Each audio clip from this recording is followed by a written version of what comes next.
La parole est à monsieur Yves Albarello. Merci, Monsieur le Président. Ma question s'adresse à Monsieur le Premier ministre. Monsieur le Premier ministre, je souhaite vous interroger sur le projet de loi Droit des étrangers, actuellement en cours de débat dans l'hémicycle. Nous l'examinons au cœur de l'été, en procédure accélérée. N'est-ce pas la volonté du gouvernement d'éviter au maximum les débats?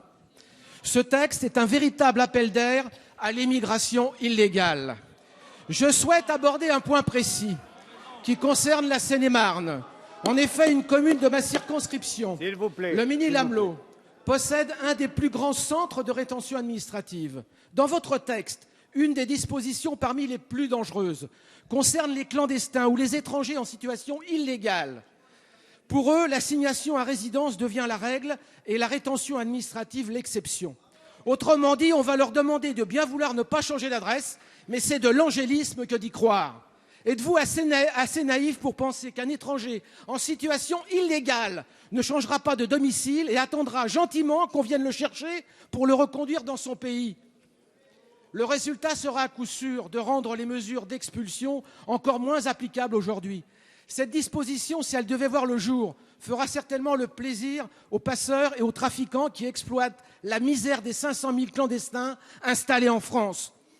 Mon ami et collègue Guillaume Larrivé propose que la rétention administrative passe de 45 à 180 jours. Au Royaume-Uni et aux Pays-Bas, la rétention administrative est limitée à 18 mois. 6 mois, c'est un délai minimum pour organiser avec les pays d'origine les retours de leurs ressortissants. Cette situation compliquera le retour des clandestins en rendant plus difficile leur placement dans les centres de rétention administrative. Sur ce point, Monsieur le Premier ministre, vous me donnez le sentiment d'être contraint de céder face à l'aile gauche de votre majorité. Ma question est simple.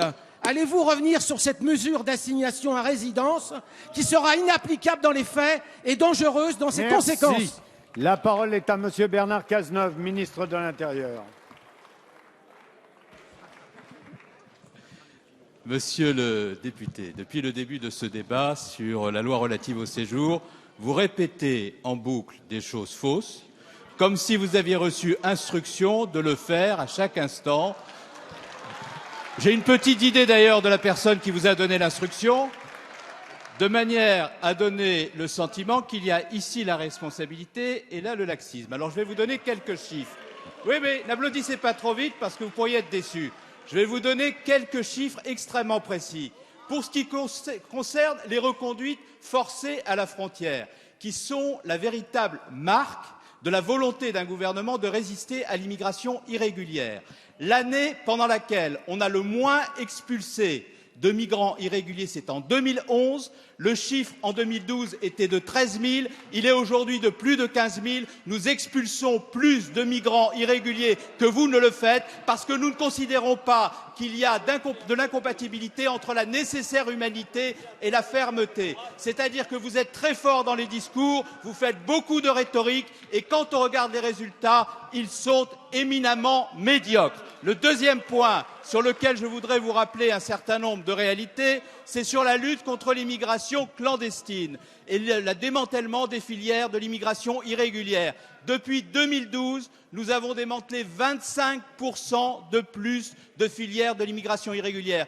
Pourquoi, monsieur le député? Eh bien, tout simplement parce que quand on supprime 13 000 emplois dans les forces de sécurité, on a une police de l'air et des frontières qui n'est pas capable d'assumer ses missions. Eh bien, le Premier ministre, lorsqu'il était ministre de l'Intérieur, a augmenté les moyens de la police de l'air et des frontières. C'est la raison pour laquelle nous avons des résultats. Vous êtes dans la rhétorique, vous êtes dans l'outrance, vous êtes dans l'amalgame. Nous avons choisi d'être dans l'efficacité.